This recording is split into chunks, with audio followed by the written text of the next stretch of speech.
Então, Raquel, seja muito bem-vinda aí à nossa mentoria, ao Analista Master de Licitação.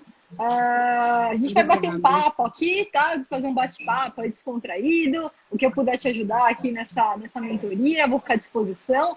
E, só de praxe, eu queria começar aqui o nosso vídeo. Se você puder só falar um pouquinho mais de você, nome, cidade, idade e como é que você entrou aí para a carreira do Analista Master, começando aí? Sim. Eu sou advogada, eu tenho 28 anos, sou aqui de Teresina, Piauí, e eu comecei, o meu interesse para o ramo de licitação começou logo na faculdade também, que eu gostava muito de direito administrativo. Eu entrei no escritório de advocacia e eu assessorava um escritório a participar de licitações e também de algumas que ele já tinha em municípios. E agora eu saí desse escritório e estou abrindo uma sociedade com uma sócia que ela já também tem muito conhecimento já no ramo de licitações, já no órgão público, ela trabalhava no órgão público. Então, eu acho que está somando muito. Eu tenho uma experiência no setor privado, né, como fornecedor, e ela do outro lado da rota, como a senhora fala. Acho que vai ser muito proveitoso para a gente. Iniciamos agora. Excelente, excelente, Raquel. Então aí vocês iniciaram aí, vocês vão prestar os serviços tanto para quem vai vender para o governo, nesse momento, inicialmente focado mais na iniciativa privada, né? Não, e também, caso tenha uma oportunidade de também assessorar municípios ou então em estatal, estamos à disposição também. E outro objeto também que a gente está querendo é dar treinamentos, capacitação, e a gente já até recebeu uma proposta também de uma faculdade para isso. Ótimo, excelente, excepcional. A gente tem muito, hoje ainda mais com a internet aí, né? A gente tem muita possibilidade aí de ministrar essas capacitações online, né? E geralmente aparecem também, né, muitos convites assim para aulas inaugurais, né? É bem interessante, então dá para pegar um nicho Aproveitar também, razoável aí. exato, aproveitar também a nova lei de licitações, né? Com a nova lei de licitações aí, né, sem dúvida nenhuma, a gente vai ter necessidade de uma capacitação geral, né? Tanto de quem é analista de licitação, que está vendendo para o governo, mas também dos servidores que vão precisar se adaptar, vai ter o período de adaptação, onde eles vão ter que se capacitar, aprender, né, a manusear, fazer todo o processo aí. Então, vai abrir realmente grandes oportunidades, né? Quem já, que nem vocês que já formaram aí a parceria, né? E vão disponibilizar esse tipo de serviço aí para os seus clientes, eu acho muito, muito, muito importante mesmo. Vai ser necessário, né? Exatamente. Excelente, então, Raquel. Então, vamos iniciar aqui o que eu puder te ajudar aqui. Se você está com alguma dificuldade, ou quer comentar alguma coisa, pode ficar à vontade. Logo no início, quando a gente começou nosso contato, eu e com a minha sócia, nós pegamos um contrato de um valor bem considerável, que é a licitação. Mas um contrato não, a gente pegou já um procedimento licitatório em andamento, que ele já na fase de recurso, porque eles já haviam ganho, mas teve um recurso, o recurso foi provido. A justificativa para o provimento do recurso foi em relação a um fundamento específico questionando o atestado de capacidade técnica. Porém, o pregoeiro, ao analisar o recurso, ele deu provimento ao recurso justificando por outro motivo que não foi apontado no recurso inicial. Entendeu? Certo? Entendi. Tanto que ele promoveu uma diligência, porém a empresa, à época, ela respondeu de acordo com o recurso, com o que estava sendo questionado no recurso. E, então, a diligência da empresa, ela não aclarou, não deu esclarecimento sobre a decisão utilizada pelo pregoeiro, entendeu? Ao prover o recurso. Aí, o que é que a senhora acha agora? Que agora a gente vai entrar na nossa fase agora de recurso. Nós podemos falar sobre isso, que poderia ser concedido outra diligência? Perfeito. Deixa só para entender melhor aqui, Raquel. O que foi levantado lá do erro no atestado de capacidade técnica do seu cliente, tá? Esse motivo que foi levantado O pregoeiro deu provimento, ele concordou com o recorrente. Foi isso? Ele concordou com o recorrente a respeito que havia um erro no atestado. Não havia um erro, não. Não havia não estava claro, entendeu? Ele queria que tivesse mais específico. O concorrente alegou uma coisa, que não estava especificado tal coisa. Porém, o pregoeiro, ele atendeu a desclassificação da nossa empresa por outro motivo, também falando sobre o esclarecimento do que estava no atestado técnico. Tá, então vamos lá. Porque o que acontece é o seguinte, quando a gente fala, eu vou só clarear para não haver confusão em relação, primeiro, à fase recursal e, segundo, à instância da decisão do pregoeiro. Quando a gente vai entrar com um recurso no pregão, então, a gente sabe que a gente precisa manifestar de forma imediata e motivada as razões que você vai recorrer. Então, foi feito, olha, vou recorrer porque tem um erro aqui no atestado de capacidade técnica, tem uma omissão, tem aqui algum equívoco que tem que inabilitar aquele concorrente. Ótimo. No momento que o pregoeiro pega aquilo lá para decidir, o que acontece? Ele considerou isso aqui como sendo um recurso, tá? Porém, os fatos que não foram levantados aqui, não existe recurso, porque seria intempestivo, você perdeu o momento de levantar. O que o pregoeiro fez? Ele levantou outro motivo que não existia no recurso, tá? O licitante, o analista de licitação, ele não pode fazer isso por si só. O que ele falou ali é fale agora ou cale-se para sempre. Agora, o pregoeiro, ele pode. Por que ele pode? Existe um princípio que chama princípio da autotutela dos atos administrativos. O que isso significa? Às vezes, erros passam batido. Às vezes, erros passam batido. Então, até para que serve o analista master de licitação? O analista master serve exatamente para ver erro, muitas vezes, onde o pregoeiro não conseguiu identificar, que passou batido. E a gente sabe, né? Às vezes passa batido, às vezes o pregoeiro ele não tinha conhecimento, às vezes falta de capacitação, né? Não tem conhecimento aqui naquele momento. E aí, quando ele pegou aquela matéria para revisar, porque quando você entra com recurso, você está devolvendo a matéria falando, olha, reveja novamente sua decisão, tem coisa errada, isso aqui não pode continuar. Quando ele vai rever, né, ele tem a possibilidade de rever como um todo.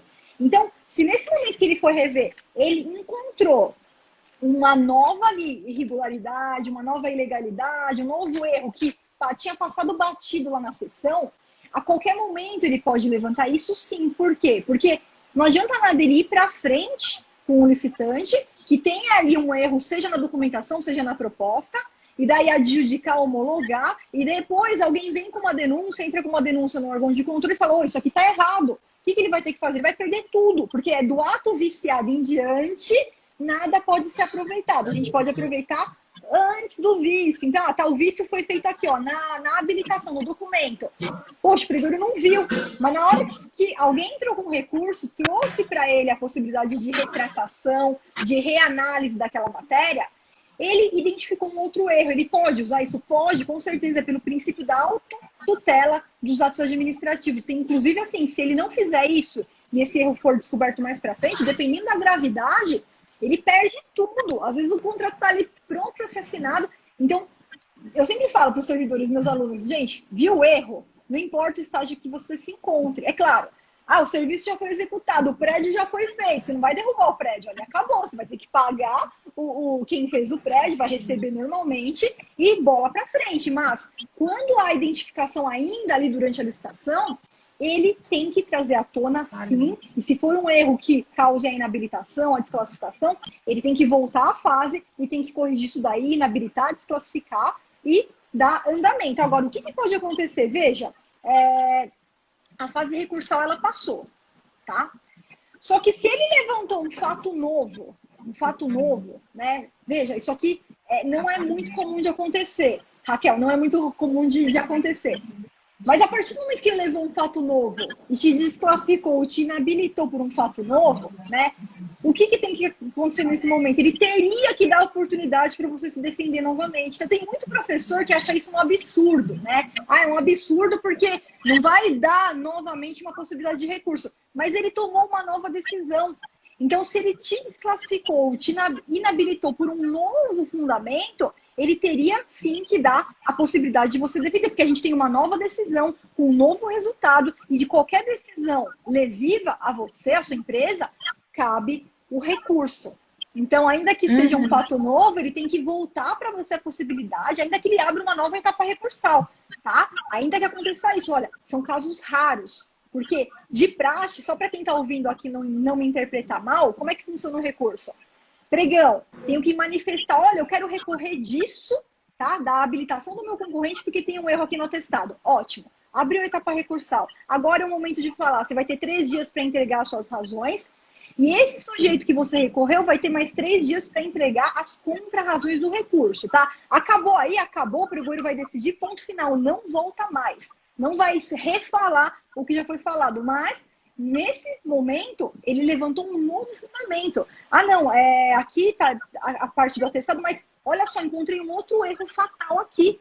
Não posso inabilitar porque tem um erro fatal aqui nesse outro documento. Então, a princípio, você teria a chance de se defender, uma nova decisão. E até também uma diligência, né? Porque no caso que a gente está querendo fornecer é até um documento complementar para explicar o que está ali naquele atestado de capacidade técnica. Entendeu? Do mesmo jeito que ele deu a oportunidade de diligência para responder o que o concorrente estava alegando, eu acho que se ele fundamentou o provimento do recurso sobre outro aspecto, é para dar também a oportunidade da gente para fazer uma nova diligência e responder essa nova diligência de acordo com o que ele está exigindo agora. Exatamente, exatamente. Se você ainda estiver em fase ali de interposição das contrarrazões ao recurso, já aproveita e já coloca toda a documentação que você tem, Raquel. Esses documentos, eles são a prova que você tem para o seu lado, porque é uma nova decisão e que pode estar errada também, né? Então, ele tem que trazer à tona todos os documentos necessários para que ele possa reavaliar e decidir se realmente é caso de inabilitar, se é caso de habilitar, tá? Então, você tem que juntar essa documentação, já junta mesmo, entrega, faz o protocolo lá, né? Se for online, tem documento complementar, fala com o pregoeiro, tá? Para você poder ter um meio de encaminhar isso daí, e para que ele possa considerar. É um documento complementar. O documento complementar é prova que a gente tem e a gente tem que usar na fase recursal mesmo. Sim, sim. Uhum. E, professora, e passando agora, voltando um pouquinho também a respeito do início da nossa sociedade, minha como minha sócia, em relação à precificação de serviços. É que a gente está no iniciozinho e a gente, sempre quando alguém pergunta assim, me manda uma proposta de vocês, a senhora tem alguma sugestão assim do teor, como a gente poderia apresentar essa proposta, já que a gente está fazendo, por exemplo, o serviço de assessoria e consultoria. Ele engloba o quê? Engloba vários atos distintos, assim, pode ser, por exemplo, só uma impugnação, ou então entrar numa licitação, captar um edital favorável à empresa. Como é que a senhora poderia sugerir em relação a isso? Que seria melhor uma proposta com serviços isolados, desse jeito que eu lhe falei, por exemplo, cadastramento do SICAF, uma impugnação, ou um contrato fixo geral, no primeiro momento, que a gente não está sabendo assim, responder à expectativa de uma pessoa que pergunta, me manda uma proposta sua. Perfeito. Raquel, deixa eu te perguntar, você já chegou no módulo 9 do nosso curso? Já terminei todo, já vi. Mas é porque eu digo assim, tanto que na formulação da minha pergunta eu até fiquei receosa, mas eu acho que a professora vai responder o que já está lá no módulo 9. Mas é que chegando assim no caso concreto, eu fiquei um pouco em dúvida ainda. Então, porque lá no módulo 9, não sei se você chegou a ver, porque assim, a gente já tinha o módulo 9, mas ele foi atualizado, tá? Porque sempre coloco conteúdos novos lá, eu não sei qual foi o dia que você entrou, porque lá eu coloquei um modelo de uma proposta, tá? Por quê? O que eu acho interessante? Você trazer para o seu cliente a possibilidade dele escolher tanto o pacote completo, quanto o pacote individualizado. Então, você não tem problema nenhum. Você pode mandar uma proposta exatamente dessa forma. Lá, que nem eu coloquei, pacote completo, escolhendo a sua metodologia de trabalho. Por exemplo, se vai cobrar um valor fixo por licitação mais uma comissão, se vai cobrar somente comissões sobre o êxito, se vai cobrar valor, uma mensalidade além das comissões sobre o êxito, se vai cobrar só mensalidade. Então, você pode adotar um plano de trabalho e você nada impede que você ofereça também para o seu cliente ele escolher dessa forma. Ó, você prefere trabalhar como? Você prefere trabalhar com uma mensalidade mais comissão? Ou você prefere trabalhar com um valor fixo por licitação mais a comissão? Ele pode escolher, porque de repente ele fala, não quero fechar um mês inteiro, quero primeiro fazer um test drive. Então vamos fechar para uma licitação, vamos verificar se a gente se ajeita lá, se eu gosto do seu trabalho, e dali por diante ele passa até a ser um mensalista. E além disso, sim, oferecer planos individuais de trabalho. Só que não tem como você mandar numa proposta um valor, né? Eu até coloquei lá algumas sugestões de valor, por exemplo, cadastro no SICAF, porque o cadastro no SICAF, você já tem uma ideia, né, do tempo que você vai levar, do trabalho, dos preços praticados aí no mercado. Agora, não tem como tabelar valor de impugnação, não tem como tabelar valor de recurso, porque cada caso é um caso. Então, tem casos que são mais rápidos, que você vai, de repente, casos que você vai ter ali, demandar uma quantidade menor de horas que você vai trabalhar para você conseguir efetuar. Outros não, outros têm casos mais complexos, número de documentos que você vai ter que analisar. Porque, olha, quando chega uma impugnação, por exemplo, se você tem uma ideia, uma impugnação, de fato você tem que ali analisar o edital. Quando chega um recurso, a coisa já muda um pouco, porque além do edital, você tem que analisar toda a licitação, você tem que analisar documentos dos concorrentes. É uma análise que vai demandar um pouco mais de tempo, né? E que recurso, às vezes está numa licitação milionária, lá, uma licitação de 10 milhões de reais. Você não vai cobrar 500, 300 reais num recurso, porque isso vai mudar o jogo do seu cliente, tá? Então, você faz análise. Uma outra forma também de trabalhar que eu gosto muito, tá, Raquel? Talvez no início da carreira, você comece de outra forma, mas com o tempo, a cobrança de uma consulta mesmo, porque é o seguinte, não adianta também o cliente te procurar e falar, olha, quero contratar esse serviço, mas eu vou contratar se tiver alguma chance de êxito. Mas o tempo que você vai utilizar para analisar aquela documentação, você tem que cobrar a sua consulta. Então, ó, pela consulta, para analisar a chance de êxito, hoje eu faço isso. Eu cobro um valor pela simples consulta, independentemente do meu parecer, da minha decisão ser, olha, aqui vai ter chances de êxito ou aqui não vai ter chances de êxito. Então, por quê? Porque é o tempo que eu vou tomar. Eu vou tomar. Imagina se você começa a fazer a consulta grátis, o tempo que você vai levar para depois o cliente não fechar. Não, então, tanto pela consulta que nem médico. É que nem médico mesmo. Quando você vai lá conversar com o médico, tô com dor de cabeça, você não liga para o médico e fala, olha, eu tô com uma dor de cabeça, eu quero saber se você pode resolver meu problema. Se você puder, daí eu vou marcar uma consulta. Não, você tem que vir aqui para eu ver se eu posso resolver seu problema. Aí você chegando aqui, eu vou medir sua pressão, vou ver se não é pressão alta, vou ver se não é Covid, vou fazer todos os exames necessários, mas ele cobrou a consulta. Então, o analista master é da mesma forma, tá? Esse é o primeiro ponto, Raquel, que você vai ter que começar a alinhar.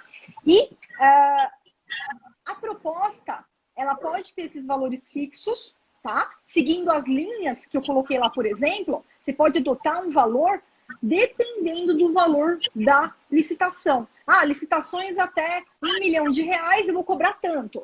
Licitações acima de um milhão de reais, eu vou cobrar X mais Y. Então vai aumentando o meu honorário, vai aumentando o meu valor. Aí você consegue tabelar. Você fazendo dessa forma, você consegue tabelar, já consegue ter uma tabela para participação das licitações, pacote completo. Tudo, desde a participação, desde o cadastramento da proposta, até a homologação daquela licitação. Por quê? Porque esse, em tese, é o trabalho do analista. Agora, se aquele cliente quer te contratar também para você auxiliar, por exemplo, a questão do processo de pagamento, aí você pode ir fazendo valores à parte, tá bom? Então, para fazer o acompanhamento, vai precisar fazer aqui uma cobrança, uma notificação extrajudicial, vou cobrar tanto, né? Então, você pode ir falando, vamos fechar o pacote aqui para licitação, e aí o que precisar de fora a gente vai alinhando. Depois, com o tempo, pode fechar o pacote completo para estudo também. Você pode tabelar também valor de cadastro. Eu vou cobrar lá R$950 por cadastro. Tem cadastro no SICAF? Vou cobrar lá R$950 por cadastro no SICAF.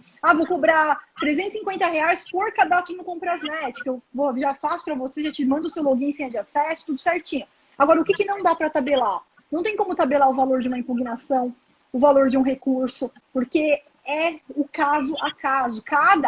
O que você pode fazer, Raquel, são valores mínimos. Eu acho muito importante a gente ter um valor mínimo, independentemente se é uma licitação de 80 mil, de 100 mil, de 200 mil, você tem valores mínimos para que você possa atuar e você seguir, você ser fiel a esses valores mínimos que você coloca. Eu vou no mínimo aqui, recurso, no mínimo, recurso R$ 1.000, tá? A partir disso, se for algo mais complexo, eu vou calcular quantas horas de trabalho que eu vou despender para fazer esse recurso e faço uma proposta. Você concordou, você deposita, eu faço o recurso e te entrego, né? O único ponto que eu quero só deixar claro também, tanto para você quanto para quem está ouvindo, só para o pessoal entender que o analista master ele é um profissional que ele não precisa ser advogado, tá? Agora, tem advogados, que nem a Raquel, que também se tornaram analista master, sim, é uma excelente oportunidade, mas o único cuidado que você tem que tomar é que quando eu falo de preço cobrado pelo analista, é um preço que não existe uma tabela que a gente possa seguir, né? A gente vai estabelecendo o mínimo desses valores, que nem eu dou algumas sugestões lá no módulo 9, mas se você vai atuar como advogado, aquela questão que a gente fala da assessoria jurídica, aí a coisa é um pouquinho diferente. Por quê? Porque a gente tem uma tabela da OAB que você tem que seguir para você não ter problema com a Ordem dos Advogados do Brasil. Então, você tem que tomar cuidado no momento que você for oferecer o seu serviço, você for emitir aí a sua nota. Se você está fazendo, por exemplo, uma assessoria jurídica como advogada, está entrando como advogada, aí você teria que seguir a tabela da OAB, que ela tem lá, cada estado tem o seu. Aqui em São Paulo a gente tem lá um recurso administrativo pela tabela da OAB, se eu não me engano, aqui em São Paulo hoje, o mínimo, né, o valor mínimo que você pode cobrar é de R$ 4.500, aqui pela OAB de São Paulo, né, tem a tabela aí também de onde você está. Então, é a forma, professor, eu sou advogado, eu sou obrigada a oferecer meu serviço de assessoria jurídica? Não, porque o serviço do analista de licitação, você se posicionando como um analista master de licitação, você fica livre, você não está prestando seu serviço ali como advogada, apesar de você ser advogada, né? Agora, vai prestar assessoria jurídica, vai colocar isso lá no contrato com o seu cliente, consultoria jurídica, assessoria jurídica, aí você tem que tomar cuidado com a Ordem dos Advogados do Brasil e seguir a tabela mínima da OAB. Ótima observação mesmo. Né? Então, só esse cuidado para não ter problema. E professora, e em relação, saindo um pouquinho da assessoria e passando agora para a capacitação, é que a gente recebeu também uma proposta de uma faculdade, querendo que a gente ministrasse um cursinho de atualização, tanto de atualização da nova lei, para a nova lei, né, como da lei antiga, já que a gente vai ter esses 2 anos, né, de uso das duas. Eu queria saber se a senhora poderia auxiliar a gente em quais são os assuntos, mais ou menos, que a gente poderia focar, que a senhora acha mais importante. Porque seria um mini cursozinho. Perfeito. Entendeu? Porque o público é variado também, tem empresários, tem advogados também, entendeu? Aí são pessoas, às vezes tem pessoas que têm contato com a licitação e outras que são completamente leigas. Então, o que é que a senhora poderia sugerir assim pra gente? Apresentar o básico ou de uma forma mais profunda? Perfeito. Mais ou menos como? Perfeito. Faculdade, você diz, graduação, que chamou, não foi pós-graduação, é graduação mesmo. É um mini cursozinho, tipo um cursozinho de férias, mas feito por uma faculdade. Tá, como se fosse um mini curso de extensão, né? Exato. Tá, exato. Perfeito. Então, eu fiz essa pergunta por quê? Porque se fossem só advogados, você fala, não, é só advogado, não, você já falou que não. Tem empresário, tem leigo. Então, quando a gente parte às vezes, né, Raquel, às vezes a gente fala assim, né, isso daí eu tô falando por experiência própria, e aqui, ó, sim, pelo amor de Deus, longe de mim, ninguém é melhor que ninguém, não tô menosprezando ninguém. Mas, às vezes, você fala assim, a pessoa às vezes até já trabalhou com licitações, mas a maioria das pessoas, muitas vezes, que já trabalharam, você vai ver o conhecimento que eles foram buscar é praticamente zero. Eles entraram ali com a cara e a coragem, tá? Eu tô falando porque tem aluno meu que às vezes faz o meu curso, ele já trabalhava 10 anos com licitações, depois ele chega para mim e fala, nossa, professora do céu, eu fazia 10 anos do jeito errado. Agora eu aprendi, não vou errar mais. Por isso, quando você fala, vou aprofundar, vou lá pro avançado, tem que tomar cuidado com isso.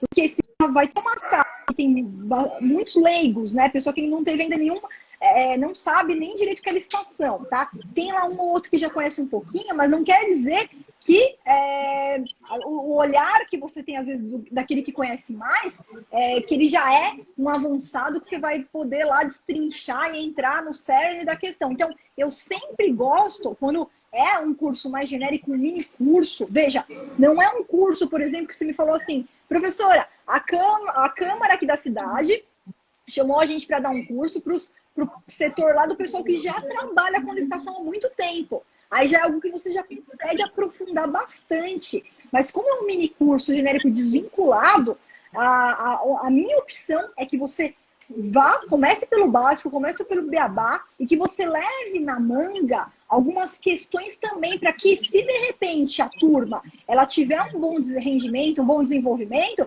eu gosto de sacar algumas perguntas ali na hora, mais polêmicas, mais aprofundadas, onde nas perguntas a gente consegue destrinchar e entrar mais ali de forma mais aprofundada na licitação. Então, qual que é o roteiro que você vai trazer? Você tem que trazer o roteiro mesmo, olha, lei 866, modalidades de licitação, tipos de licitação, né? Entra nas modalidades, entra nos tipos, passo a passo, né, da participação das licitações. Então, olha, a licitação é o seguinte, tá aqui você tem um pregão, então você tem aqui ó, o credenciamento, vai passando pelas etapas do pregão, depois passa pelas etapas da concorrência, pelas etapas da tomada de preço do convite. Aqui ó, tem a inversão das ordens, aqui tem 2 fases recursais, aqui tem uma fase recursal só. Então, você entra dentro da licitação mesmo, mostra o roteiro passo a passo, né, das etapas, das modalidades, dos tipos de licitação, da lei complementar número 123, os benefícios que a gente tem. Também é muito importante você trazer esse todo.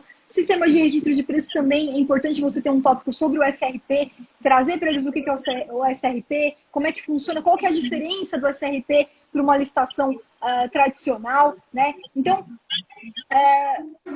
faz um passo a passo básico para ministrar a sua aula dessa forma. E leva na manga, ó, eu trouxe aqui algumas questões polêmicas. Por quê? Cada turma é de um jeito, Raquel.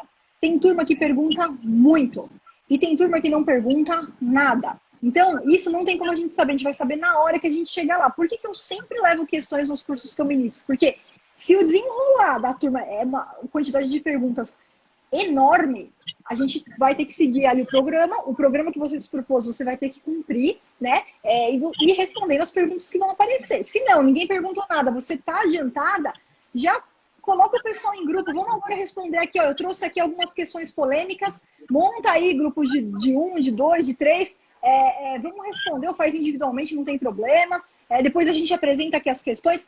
Aí sim, nessas questões, leva já algumas coisas mais aprofundadas, para que você possa, então, de acordo com a turma, conseguir avançar, ou se realmente a turma for um conhecimento bem básico mesmo, você continuar ali num passo a passo um pouquinho mais básico, para que eles não sintam tanta dificuldade, para que eles consigam acompanhar essas primeiras impressões que você vem passando. Além disso, né, quando você falar da nova lei, aí não tem jeito, a nova lei você vai ter que trazer como se fosse um esquema, ou assim, ó, o que é a diferença, o que mudou, né, apresentar aqui o antes e o depois, ou então, primeiras impressões não é nova lei ainda, quem está ouvindo, tá, gente? É um projeto de lei ainda, não virou lei ainda. Primeiras impressões, qual que vai ser a diferença? No projeto de lei não vai ter convite, não vai ter tomada de preços, né? Mas quando é que entra? Como é que isso daí vai funcionar? Então, esclarecer, muito importante, o pessoal tem muita dúvida disso, do prazo lá de 2 anos, que a gente vai ter os 2 regimes sendo aplicados da mesma forma, né? Então, para o pessoal até ficar mais tranquilo aí quanto a isso, e as principais diferenças aí do projeto de lei, o que tem na previsão, o que vai ser um pouco diferente, as modalidades que saíram, as modalidades novas que vão entrar. Então, eu acho que vai muito bem dessa forma, Raquel, mesmo que tem gente que já participa, porque muitas vezes a gente não sabe como é que se deu a participação dessa pessoa, se ela foi ali com a cara e a coragem, alguém explicou mais ou menos ali para ela, e realmente carente do conhecimento que você vai trazer nesse curso, que vai fazer toda a diferença, vai clarear o processo para ela, e ela vai conseguir trabalhar de uma forma muito melhor do que ela estava trabalhando até então. Ótimo. Muito obrigada. E, professora, em relação também a prospectar clientes. Então, são 2 formas aí que você vai fazer a prospecção, tá? Tanto de quem já participa, quanto de quem ainda não participa, né? Por quê? Quem já participa, você não precisa nem ligar para perguntar na ata, você tem o motivo por que ele perdeu a licitação. Então, muitas vezes está lá, ó, isso aqui foi inabilitado, erro de documento. Então, quando você faz lá o passo a passo que eu ensino lá no módulo 9, você já vai entrar em contato, olha, eu vi aqui que você perdeu essa licitação aqui de 2 milhões de reais e tá aqui o motivo, foi inabilitado, foi erro no documento. Quer dizer, quem é que está participando da licitação para você? A gente aqui é especializado, a gente pode participar sem cometer esses erros e você vai ganhar, né? Isso daqui que você está perdendo, olha aqui, você acabou de perder uma oportunidade de 2 milhões, amanhã você vai perder uma outra, depois de amanhã você vai perder uma outra. Então, faz uma amostra do seu trabalho, tá? Isso tanto para quem está participando, você já vai lá com o erro, porque você vai ter acesso nisso na ata. Aqui, ó, eu vi que você perdeu essa, você perdeu essa, você perdeu essa daqui. 2 milhões. Então, o que aconteceu? Foi um erro na habilitação. Eu sou analista master, tá? Eu vou conseguir fazer a compilação dos seus documentos de uma forma que você não precisa se preocupar. Deixa a burocracia comigo. Deixa que eu faço. Né? A gente faz toda aí a varredura para impedir que erros sejam cometidos, para aumentar as chances da sua participação, porque a maioria dessas empresas estão participando passivamente. Elas vão lá, cadastram o documento e fica lá participando e acha que tá bom. Não, vai ter muito pouco resultado. Então você já vai se apresentar como que é analista master que já foi preparada para analisar documento de concorrente.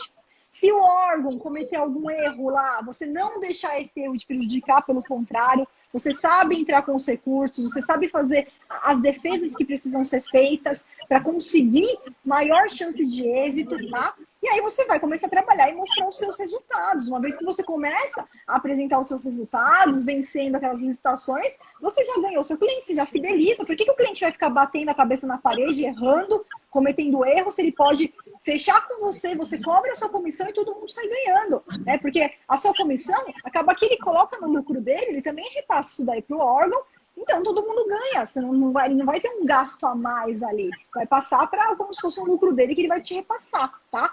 Agora, quem não participa, Raquel, não pode desistir, só tem que saber tratar essas empresas, porque todas essas questões que você levantou são crenças limitantes levantadas por quem não conhece nada de licitação, nunca participou e fica ouvindo blá blá blá por aí, porque tem o quê? Tem legislação. Ah, tem um órgão aqui que faz licitação direcionada. Vamos embora, vamos para cima. Fica tranquilo, eu vou denunciar isso daí. O servidor, se for mesmo, ele vai ser punido. Ele vai ter que corrigir esse edital, não vai para frente. A gente vai derrubar esse edital. Ele vai ter que fazer do jeito certo. Não tem essa de carta marcada, isso não existe. A carta marcada é para quem não tem o conhecimento e não sabe tratar aquilo lá. Você sabe. Você já vai, aqui tem tá aqui, ó, tá pedindo isso daqui, isso aqui tá direcionando para essa empresa, ela é a única que consegue cumprir. Não tem justificativa para pedir? Não tem, tá errado.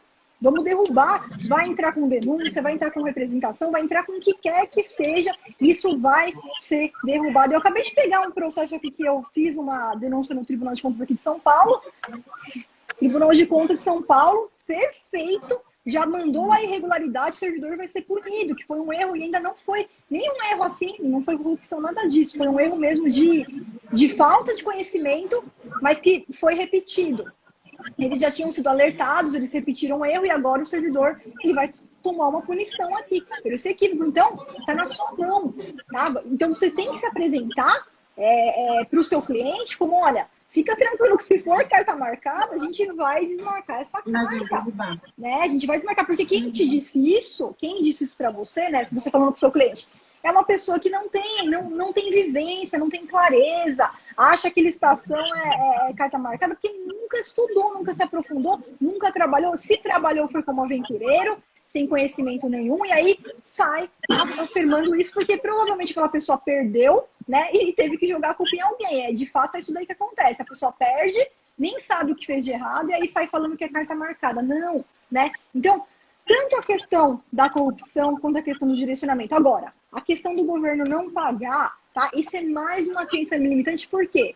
Não paga quem não sabe lidar com o empenho, quem não sabe lidar com o processo de pagamento. Você é analista master, você já sabe fazer a cobrança se precisar. Se tiver algum tipo de atraso, você já tem tudo na sua mão. Módulo 8 lá, você já tem os modelos. 99,99% dos casos são tratados com aquilo ali, são validados, porque a gente está fazendo a documentação com todos os nossos alunos que estão utilizando, e as chances, o êxito está nos alunos em 100% até agora. Eu falo 99,99% para mim, porque eu tive que entrar com uma ação judicial no decorrer da minha vida. Mas os alunos que estão aplicando, A gente documenta isso daí já 100% de êxito até agora. Não teve ninguém que falou para mim que aplicou e que não deu certo. Então, não dá certo para quem não sabe tratar. Sem um passo a passo, sem um método para cobrança, realmente vai ter problema. É o aventureiro. Então, fica tranquilo, a gente fecha esse pacote também. Eu acompanho na cobrança se precisar, tá? Se precisar, a gente acompanha. A gente vai fazer as tratativas daí e você vai ter meu acompanhamento até o final. E aí você engloba também num pacote, pode ser numa mensalidade, Raquel, você já é um cara que de repente quer virar mensalista, já faz uma mensalidade com tudo, inclusive se for necessário a questão da cobrança extrajudicial, já engloba aí nos seus serviços, já cobra aí dele também. Mas olha, é até engraçado isso que você falou, porque você falou assim, a gente está tendo dificuldade por causa disso ou aquilo, mas ao mesmo tempo, você está com uma panela inteira na sua mão de pessoas que ainda não participam, de licitações com 2 empresas participando. Pega essa licitação e fala, meu amigo, tá aqui, olha isso aqui, ó. Seus concorrentes são os caras estão sozinhos. Eles estão sozinhos aqui, ó. 2 concorrentes seus caras estão levando tudo. Você vai ficar de fora? Ó, isso aqui você perdeu, ó. Aqui, ó, 100 mil, perdeu. Olha essa outra aqui, ó, 500 mil, perdeu. Olha essa outra aqui, 800 mil, perdeu. Olha quanto dinheiro que você tá dando de mão beijada pros seus concorrentes. Então, menos competição ainda. Tem 2 caras aqui que estão participando de todas. Se fosse tão ruim, será que eles estariam participando de todas? Ganhando tudo? Se fosse ruim, realmente, que nem vocês estão falando? Não, é porque eles estão sozinhos. Então, é só a chance. Vamos. Eu vou te representar. A gente vai, com o meu conhecimento, aumentar as chances de êxito. Você vai expandir o seu negócio, vai faturar. Eu também vou ganhar a minha comissão. Ótimo. Adorei as dicas. Que bom, Ei, professora, e indo agora para a nova lei de licitações, a gente sabe que o valor da dispensa vai aumentar, né? Isso. E eu queria saber se uma licitação feita, por exemplo, em janeiro, agora, a lei sendo sancionada em março, por exemplo, aquele objeto, né, que foi feita a dispensa, ele tem que respeitar a lei passada, né? Vai ficar naquele limite da lei 8666, né? Não então, passa para o novo limite. Depende, Raquel. Por quê? Porque a partir do momento que a lei for sancionada, vamos supor que ela entre agora em março, né? Que seja sancionada e comece em março. A partir do momento que ela for publicada, se o projeto de lei não for alterado quanto a isso, né? Senão, porque a gente não sabe o que pode acontecer, quando chegar na mão do presidente ele pode alterar. Então, tudo que a gente está falando é em cima de um projeto de lei que ainda não é lei, né? Mas se não for alterado, o que vai acontecer? A lei, ela entra em vigor imediatamente na data da sua publicação, mas terá 2 anos onde o órgão ele pode decidir se ele quer continuar seguindo a 866 ou se ele quer continuar seguindo a nova lei. Então, vamos supor que para os casos de contratação direta sem licitação, ele opte em fazer os seus processos em cima da nova lei. Daí ele já pode se valer do valor lá de 50 ou 100 mil reais. Né? O que não pode é aplicar no mesmo contrato, na mesma contratação, ele querer fazer um sistema híbrido e juntar as duas. Mas, se a partir de março ele quiser já adotar a nova lei para os casos de contratação por pequeno valor, ele já passa automaticamente para esses limites maiores, sem problema nenhum. Entendi. Ele pode fazer isso sem problema nenhum. Então, vai uma decisão do órgão se ele já vai querer fazer isso de pronto, se ele vai querer primeiro se preparar, passar por uma atualização, passar por uma capacitação, né? Mas eu vejo mais de forma mais benéfica que ele já entre, pelo menos na parte de compra direta, que ele já entre nesses processos, pelo menos de acordo com a nova lei, faça o passo a passo de acordo com a nova lei e já usufrua também desse limite aí estendido, né, de valores. Sim, entendi. Tá ótimo. Que bom. Acho que até agora são só essas as dúvidas, professora. São essas as dúvidas? Perfeito, então. Raquel, olha só, quero te dar os parabéns. Não desanime em relação a essas objeções que são lançadas pelos clientes que você vai prospectar, que eu vou te falar uma coisa. Isso é igual em todo o Brasil. Não é só em Teresina, porque são crenças limitantes que o cliente ele tem no primeiro momento. Só que o que você vai fazer, Raquel? Você tem que apresentar o seu trabalho de alguma forma. Então, gente, vamos fazer o seguinte, ó. Vamos participar. Se você está com receio, não tem problema. Vamos pegar uma licitação menor, Só para você ver como é que funciona, você falando para o seu cliente, né? Então, olha, não precisa entrar aqui no pregão de 1 milhão. Vamos fazer o seguinte, já que você tem esse receio, porque você nunca participou, e eu posso te garantir que isso é uma crença limitante, tá? Porque o governo ele tem leis para seguir, os servidores eles têm que seguir essas legislações. Se eles não seguirem, eu vou denunciar, o servidor ele vai ser punido, tá? Então, e paga do próprio bolso. Então, é interesse do servidor fazer a coisa certa. E olha, a maioria dos servidores, eu posso afirmar, Brasil inteiro, eu tenho alunos do servidor do Brasil inteiro, eles vêm procurando, querendo fazer a coisa certa. Então, a maioria dos erros que a gente vê acontecendo nas licitações não é má fé, não é dolo, corrupção, nada. Muitas vezes é falta de conhecimento. Por isso que eu ensino sempre a gente, olha, vamos primeiro fazer uma denúncia interna, fala para o pregoeiro o que está errado, dá a oportunidade dele corrigir, que você está ajudando ele nesse sentido, você está auxiliando ele para ele não responder lá na frente, senão quem vai, o CPF que vai responder é o dele lá, que é o responsável pela tomada errada de decisão, né? Então fala o seguinte para o seu cliente, vamos entrar então, só para você ver como o mercado é bom, como é importante, vamos pegar uma cotação aqui, uma licitação um pouquinho menor, um valor um pouquinho menor, a gente participa. Vamos estipular aqui uma comissão sobre o êxito, para você conhecer meu trabalho, tá? Aí depois que a gente ganhar, você prestar o seu serviço ou entregar seu produto e eu receber, aí a gente vai para licitações maiores, que você já vai ter perdido o medo, então você já vai ver que é seguro, que é um mercado seguro, que eu vou estar aqui para te ajudar, eu estou aqui do seu lado para poder te auxiliar em todo o passo a passo, a gente vai juntos participar disso daí, e aí ele vai ganhar confiança, porque isso é desconfiança de quem nunca participou e quem não tem clareza sobre as etapas do processo. Então você oferece uma amostra do seu serviço, começa lá em licitações menores, ele vai sentir segurança em você, ele vai ver que o mercado funciona, que a licitação funciona, que ele também pode ganhar, não é só o concorrente dele, e daí ele vai entrar tudo para ser um cliente mensalista seu, aí um cliente fixo que você vai fidelizar. Uhum. Exato. Obrigada pelas dicas. Imagina, Raquel, que é isso. Olha só, quero te agradecer, tá, Raquel, imensamente aí. Foi muito legal falar com você, bater um bate-papo. Eu que agradeço. Muito sucesso para você, para sua sócia também, nessa empreitada. Tenho certeza que vocês já começaram aí pelo lado certo, já buscando conhecimento, então tenho certeza que vão oferecer um serviço com maestria e vão poder ajudar muitos empresários aí da sua localidade, de Teresina aí, que vão, a partir de agora, começar a expandir os negócios também, tendo o governo como cliente, e depois eu quero que você volte a me contar os resultados aí das suas vitórias, tá, Raquel? Sim, sim. Obrigada. Ótimo. Então, Raquel, muito obrigada mais uma vez. Pessoal, todo mundo que acompanhou aí a nossa live, muito obrigada aí. Uma boa tarde, um bom dia para vocês. Boa tarde, Raquel. Fica com Deus e até uma próxima oportunidade. Boa tarde, professora. Obrigada mais uma vez.